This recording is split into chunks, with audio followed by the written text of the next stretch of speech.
Good afternoon, welcome. You're on KTN Business Today. This is your 1 hour of news and incisive discussion coming to you live from Nairobi, indeed from our Mombasa Road studios. And for the 1 hour ahead, we have quite a wide array of news for you today with a concentration on matters agriculture. And of course, we're posing several questions, of course, going over that ecosystem and trying to discern what it is that we as a country, that is indeed Kenya, needs to bring the youth into agriculture and drive that conversation forward. We have with us in studio a panel from the USAID here to discuss agriculture in terms of horticultural traceability. I have with me Zakaya Magdara. He is the interim director general of the Horticultural Crops Development Authority, and Harigan Mukhongo, he is from USAID. He's the Deputy Feed the Future Coordinator. Both of them here to talk to us about horticulture traceability and what that exactly means for farmers and indeed other players and stakeholders in that entire ecosystem when it comes to crop traceability, making a profit for yourself, agribusiness, and of course from towards improving that supply chain. Later on, we will have in studio again a team from Syngenta. They're here to talk to us about their program in regards to what exactly that company is doing in regards to improving the profitability of agriculture here in Africa and the sustainability of the same. Of course, there has been news recently that that company has indeed gone into a tie-up with a Chinese conglomerate. That and much more over the next 1 hour. As usual, we're starting off with a Twitter poll question, and today we're asking you, what can Kenya do to get the youth to become more interested in agribusiness? Again, what can Kenya do to get the youth to become more interested in agribusiness? This, of course, is a yes or no question. Do give us your opinion. Please vote. Of course, we will sample that and your comments as the show does continue over the next 1 hour. And just remind you that you can reach out to me at Peter Wakaba, that is on Twitter, and on at KTN News. The hashtag is KTN Business Today. To the news of the day, where a fast-paced growth in the country's growing demand for internet use has left the Principal Secretary of the Ministry of Information and Communication Technology, ICT, Sami Temere, urging the ICT industry to continue innovating technical policies that will increase efficiencies in internet use. According to the World Bank, the internet access market has expanded by 10% recently, owing to the fast-rising multiplication of mobile traffic and applications. Itemere says that the industry is lacking in diversified broadband services that could supply the market with efficient mobile internet connectivity. Once countered, the challenges faced in broadband penetration are expected to promote efficient use and gain socio-economic benefits in Kenya. Such digital solutions could boost the country's GDP by increasing efficiencies in commerce by reducing transaction costs, allowing firms to enter new markets, and exploiting economies of scale. While speaking at an Africa Telecommunications Union preparatory meeting, the PS noted that some African countries have already identified digital solutions. We as policymakers expect technical proposals from you that will enable us make near-term policy decisions in order to trigger rapid deployment of services to meet the immediate demands in the marketplace. Indeed, that being an ongoing conversation in terms of just how we as Africans can continue to take advantage of the telecommunications space. Now, heads of states and governments are in New York for the 71st United Nations General Assembly. The assembly starts against the backdrop of less than 2 miles away a bomb explosion that left 29 people injured. The Kenyan delegation is being led by Deputy President William Ruto. Ruto, who arrived in New York on Saturday, was received by Kenya's permanent representative to the United Nations, Macharia Kamau, and Ambassador to the U.S., Njeru Githai. President Barack Obama is expected to arrive in New York later today. Tomorrow he will meet with Iraqi Prime Minister Haider al-Abadi to discuss the campaign against ISIS and the effort to take back the northern Iraqi city of Mosul. On Tuesday, Obama will deliver his final General Assembly address, refocusing on that and the Middle East, among other things.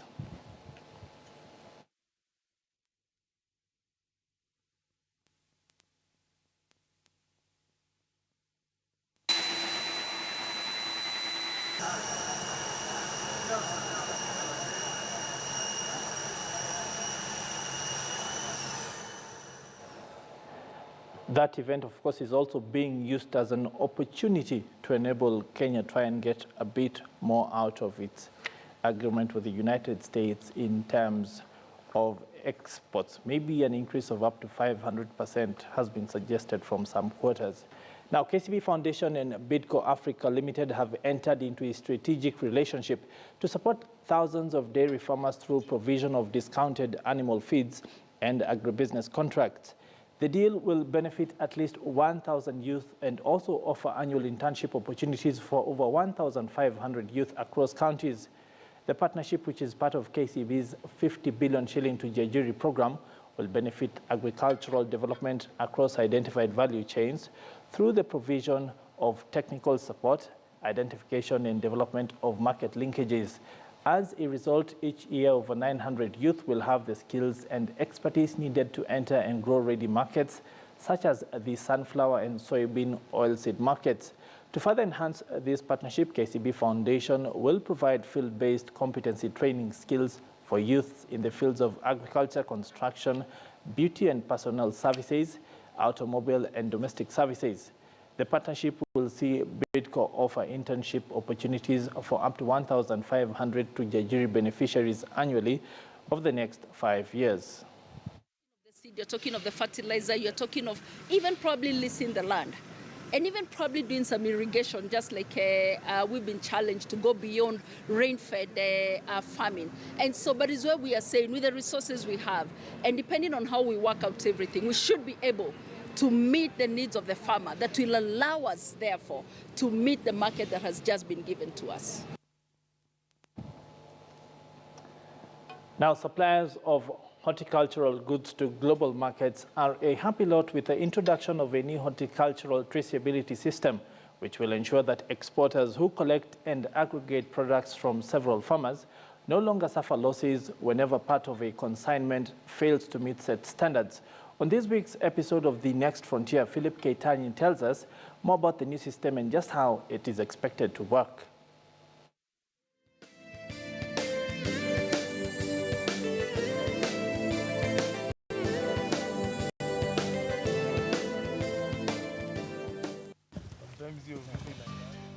Individual farmers and other players in the horticultural value chain will now have to bear full responsibility for the quality of their produce.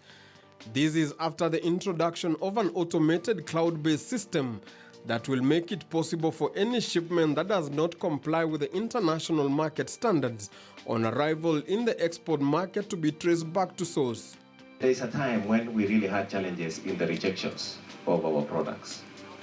And it was going to be very difficult to really handle this matter because we didn't know who could have done it, especially when we are dealing with small-scale producers.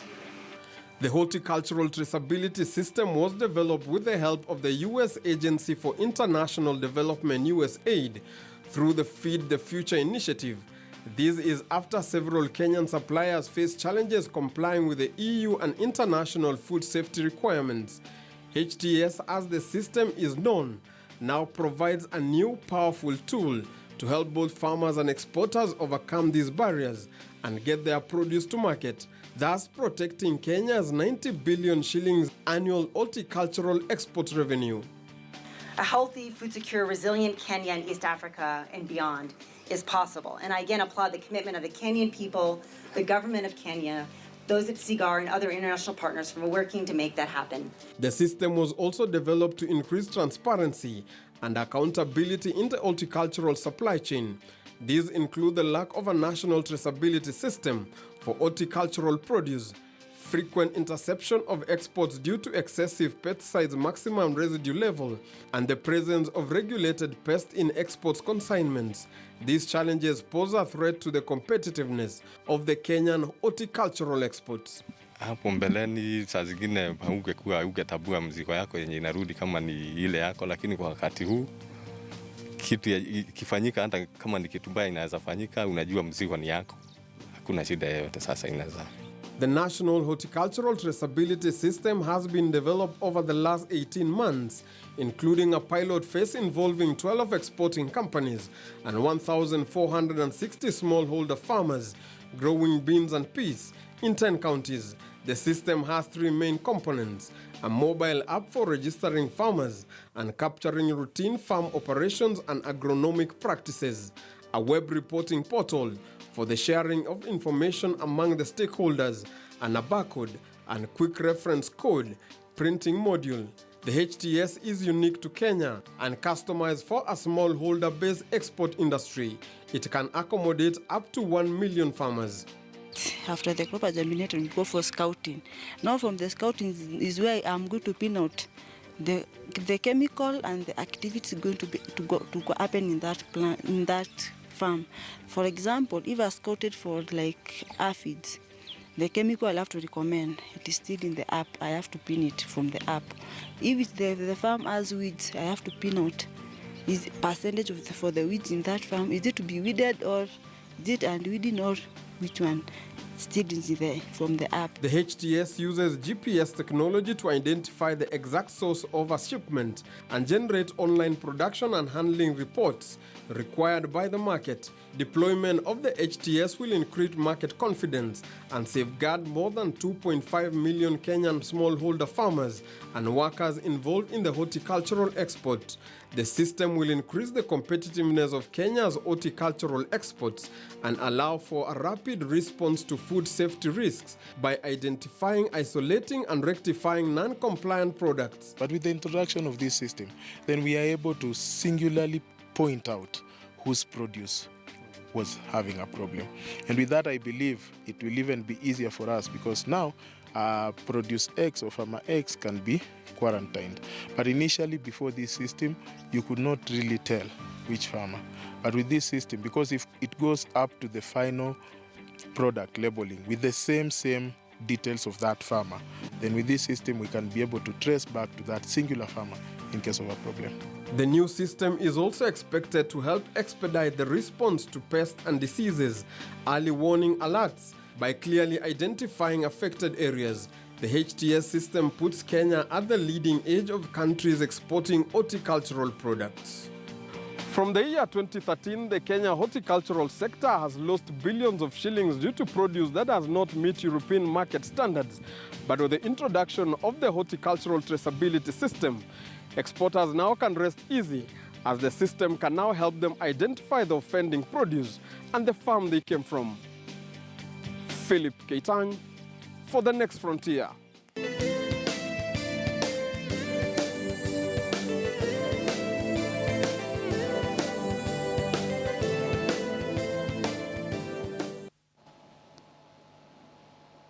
Interesting perspectives right there coming through from my colleague Philip Keitang, who is focusing on traceability, especially in the horticulture sector, and just what this means for stakeholders at various parts of that value chain. And that indeed forms the bulk of our conversation here today for the next few minutes. And I have with me in studio two gentlemen.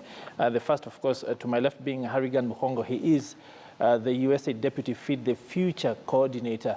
And Mr.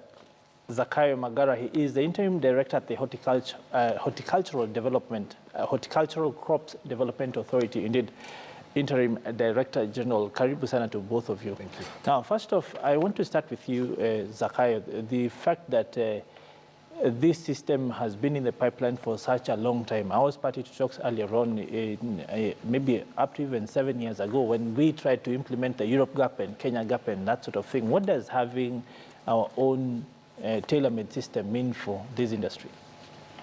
Maybe first I will want to correct you. I'm not an interim director.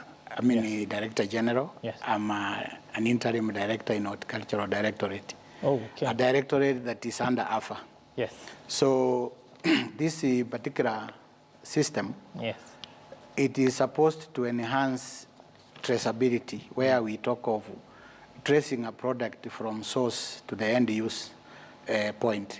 So in this particular project, we partnered with USAID, CAPS, who are on the Feed the Future program, where we realize that our horticultural industry is mainly based on the small-scale production. Mm-hmm.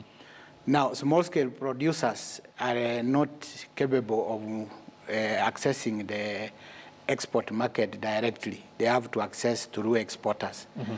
So we license exporters who then in turn contract small producers whom they want to work with so that they can deliver produce that meets the market standards. Mm-hmm. So on the process of engaging on meeting the products that can meet the market standards, then we thought of coming up with a program where we can trace a produce from the farm to the end. So then we don't confuse at any given point when we have an interception in the market. Mm-hmm. We can follow it directly to the specific farm. Therefore, it doesn't affect other producers. Mm-hmm. Yeah. So that means that individuals will bear direct responsibility for the quality of their products and the level of maybe things like the level of chemicals and things like that. Is that correct? Yeah. So we will be loading onto the program or into the project as we now scale up. Mm-hmm. Areas where you work from the farm with a geo-referenced farm, and therefore you have an application, a direct application at the farm using a mobile phone, mm-hmm. that is then linked to the web portal. That portal is basically a platform. That yes. platform then you will trace exactly the source of any interception that has been made at the border point or at the entry of a market in an export market. Mm-hmm. Yeah. Harrigan, let's come to you. What exactly is USAID's role in all of this, the Feed the Future program? What exactly has been its role in bringing this to fruition? Thank you, Peter. I'll begin by saying that our Feed the Future project is the U.S. government response to the global food security question mm-hmm. that began back in 2008. Mm-hmm. And the response to that, President Barack Obama set up an initiative which we call Feed the Future. It's basically around agriculture. Mm-hmm. They believe that agriculture can provide a solution to poverty, food security, and also addressing nutrition challenges in the developing world. Mm-hmm. And so particularly to this activity, the traceability system is one of the projects that we have under Feed the Future, implemented through the Kenya Agricultural Value Chain Enterprises project, which works along value chains, several value chains, including the horticulture that we're talking about, mm-hmm. dairy, and staple crops, maize, sorghum, millets that are produced by smallholder farmers mm-hmm. and traded. And so our contribution to this was mainly because we care about smallholder farmers. And we wanted Kenyan smallholder farmers to retain and even expand their market opportunity into the international markets. Mm-hmm. And that was about ensuring that in addition to training them on how to produce better horticultural products, but also create a system that will develop the confidence in the end markets under horticulture. And that's how we partnered with the government of Kenya, mm-hmm. with the private sector to come up with this system that will enhance our confidence in the market and therefore retain our competitiveness as a country. Mm-hmm. One of the stories we carried a bit earlier on is the fact that the United Nations General Assembly is underway in New York. And one of the things that Kenya, with His Excellency, the Deputy President, being the head of that delegation, is trying to do is see whether they can scale up the export program under AGOA, because we haven't been able to literally utilize a lot of the lines with which we've been given. When it comes to some of the things you've talked about, dairy and other things, we haven't even begun to touch them. Do you think this program can go in any way towards improving our utilization of those programs? Certainly, Peter. It's, the traceability system is one of the investments that are being made by not just the U.S. government, but the private sector in Kenya and the government of Kenya to make sure that we consolidate our position in the European Union. After that, confidence having been built, we create opportunities for Kenyan produce going into other markets, including the U.S. Of course, I say that with the full understanding that there are some challenges in terms of freight costs that make us a little uncompetitive. We do believe that in the near future, there might be an opportunity for direct flights out of Kenya going into the U.S., which will be another opportunity for us to expand our markets. But the main basis is, as a country, are we producing good quality and, most importantly, safe food that goes into markets that are really, really keen on getting a product that is of high quality. Zakayo, coming to you, the fact that with this traceability system, it enables not just accountability, but the fact that farmers can then be able to maybe be at a premium in terms of saying my produce is better than the others. Will that mean that they can then command a better position in the markets? Yeah, definitely. When you look at food safety, plant health, documentation for you to enter or to access a market, once you have conquered those particular areas, then you have a produce that is quality. Therefore, we have premium prices for quality products. So definitely what we are aiming at, not only to the EU market, we are aiming at small-scale farmers working with the licensed exporters through the traceability system to create that niche where we have produce that it comes from Kenya has no doubt going to have any interception on the market. So with that reduced effect or impact of interception, definitely the prices will increase. What is being done to take this system through education to the farmers? The fact that the farmers are out there, there's going to be some bit of indeed consumer or producer education needed for them to adopt the system and indeed be able to utilize it the way it is intended. Yes, Peter. To me, I know, we have launched, we have piloted, we have been piloting, we have launched. So what is there is scaling up. Scaling up is everything up to investing in it. Yes. We will not bar anybody who wants to invest on the line of utilizing the system, because after all, what you need is to have a laptop. You then have a mobile phone. Then that, if you have user rights and you link to the portal, you are capable of making it work. Now, we will increase our sensitization activities. We'll increase our involvement to the county government because extension component of agriculture is developed. Therefore, we have made arrangements on how we will work with the developed, systems. And therefore, the private sector, we only utilized 10 companies to make it give us proof that it can work. Now, we have close to 332 companies who are working with us. So we want to move to each and every company. We want to make it mandatory. Yes. We want it to more or less like address our issues on the KS 1758.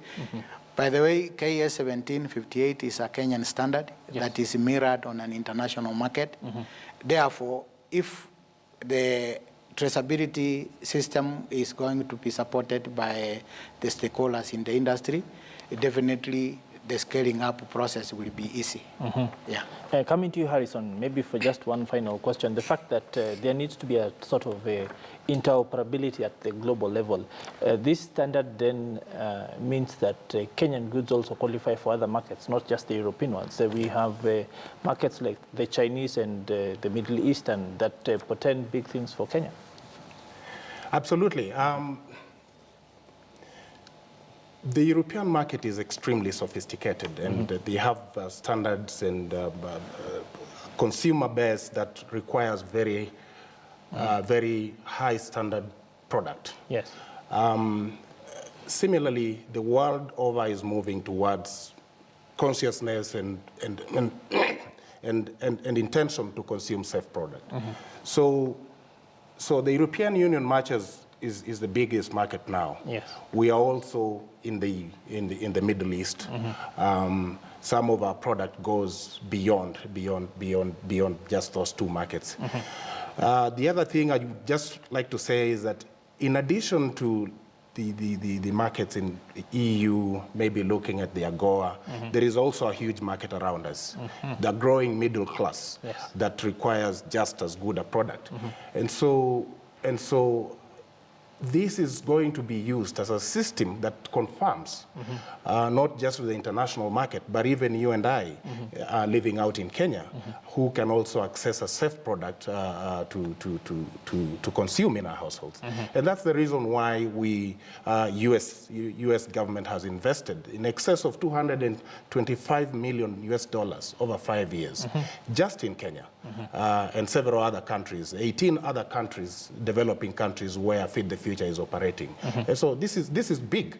And speaking as a Kenyan and also representing the US government on this chair, I think it's a huge opportunity that we need to take advantage of. We need to all be looking for a good quality product coming into our kitchens. So the fact that this is across 18 African countries also means that we can then begin to also standardize modes of production in terms of creating a standard product, standard quality for the larger markets. For example, I've seen places where people get a very large contract, but because they can't standardize, they're not able to meet them.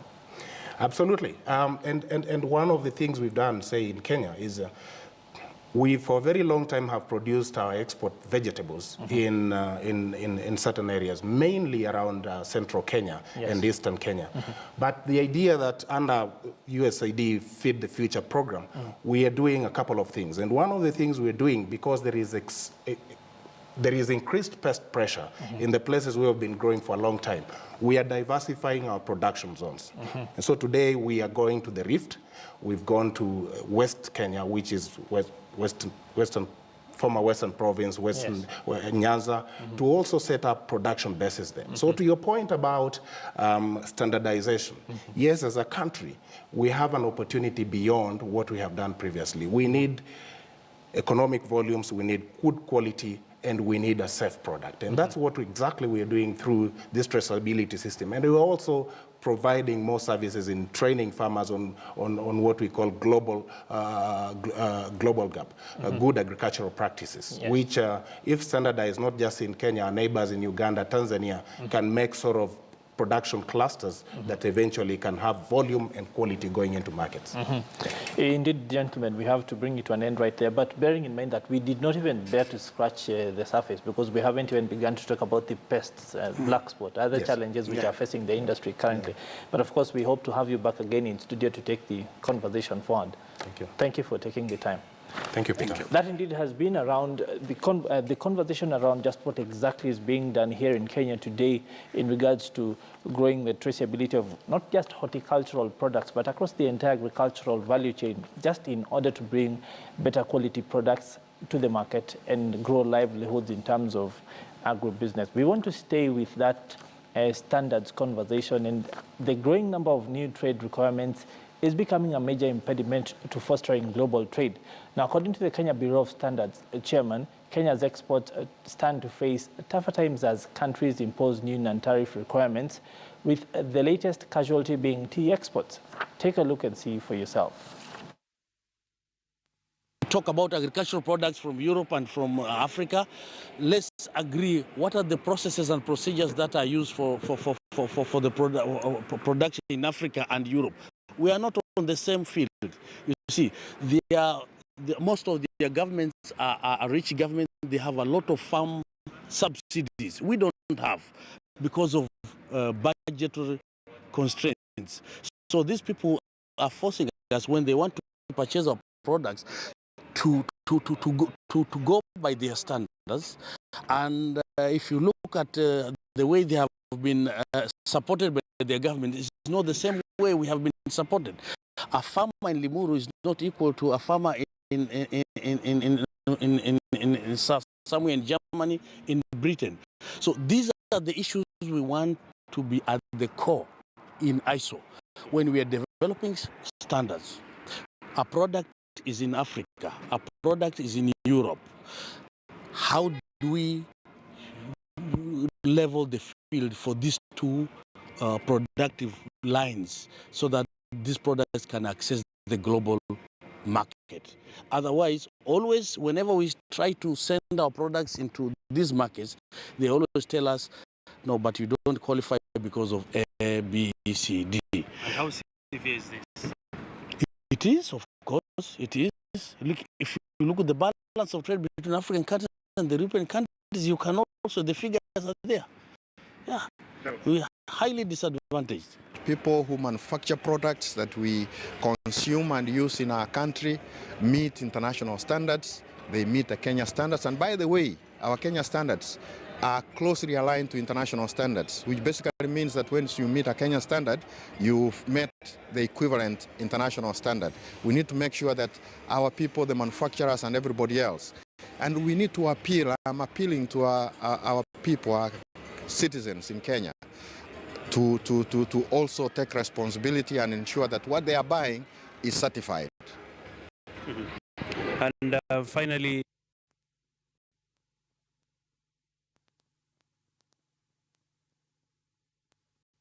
somebody's work.